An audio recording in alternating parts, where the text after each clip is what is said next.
I've finally managed to break $300 in one day's work on DataAnnotation.Tech. I wouldn't have been able to do this without having access to multiple high-paying tasks, excellent time management, and knowing how to maximise my earnings on the site without putting myself at risk of getting kicked. And in this video, I'll be giving you a detailed breakdown so you can do it too. As you can see, I have well over 10 different projects which pay $25 an hour or more, and have recently even had some $30 an hour jobs popping up, so hopefully they'll become more frequent for me. Having high paying tasks is vital. As you can see, it took me 11 hours to hit $300, and that was mainly through a task that pays $27.75 an hour.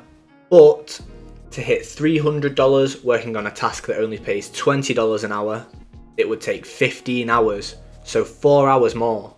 And if you were to hit $300 with a task that pays $40 an hour, which some of the coding tasks do, it would only take 7.5 hours of work. So if your highest paying tasks are only $20 an hour or similar, it's going to be basically impossible for you to hit $300 in a day, as there's just not enough time. To gain access to higher paying tasks may take some time, but it is possible. When I first started, I had hardly any tasks, and they only paid $20 an hour, and on some days there would be no work at all.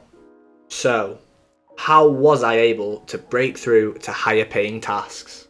Qualifications can be a great tool to gain access to higher paying tasks, or to projects which, if you consistently put in good work on, could lead to gaining access to higher paying tasks within the same project. So, keep an eye on the qualifications section, which can be found at the top of the Work on Projects tab on your dashboard.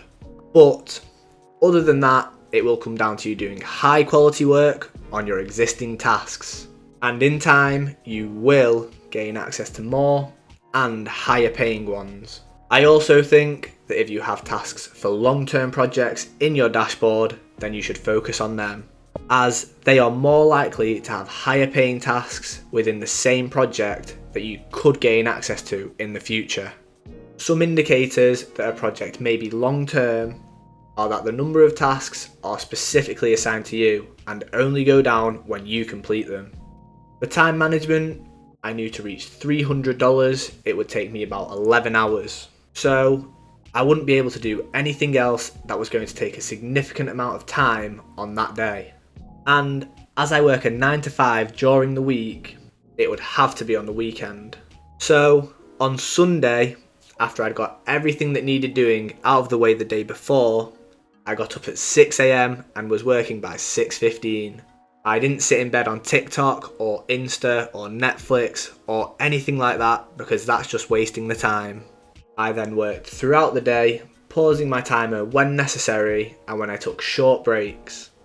For the first $146.15, I was only taking about a 10-minute break after each hour. And I do think taking short breaks and getting up and moving during them is something you should do. It helps to prevent you from getting burnt out and is also good for your health. I also recently just got a standing desk, so I was standing for probably 4 or 5 of the hours today. I typically like to use mine to stand during the mornings, and if you have the opportunity to get one, I would recommend it. It's nice for a bit of a change during the day, especially if you spend a lot of time at your desk like me.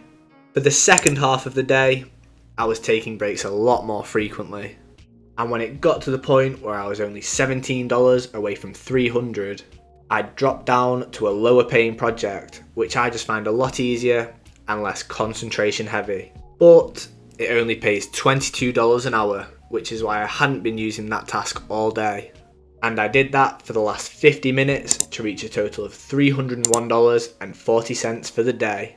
If anyone's managed to earn more than that from DataAnnotation.Tech in one day, then let me know in the comments, as I would be interested.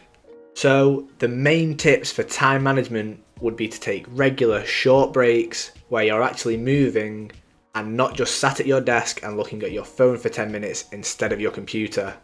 I'd also recommend trying to get a lot of the work done early, as personally, that's when I can concentrate for the longest. You should also give yourself a good amount of time to do the work, as you don't want it to be the end of the day when you're tired and you can't concentrate and you've still got multiple hours to do, as that's when you'll be prone to mistakes and put yourself at risk of getting kicked from the site. Another technique that I used to prevent the quality of my work from dropping was towards the end, moving across to what I would consider an easier project. And this again goes back to having multiple projects on your dashboard. In my next video, I'll be going into more detail on how to avoid being kicked from the site. So subscribe if you don't want to miss that. And to find out more of the tips and techniques that I use to maximize my earnings on DataAnnotation.Tech, watch the video here or check out the DataAnnotation.Tech videos playlist on my channel.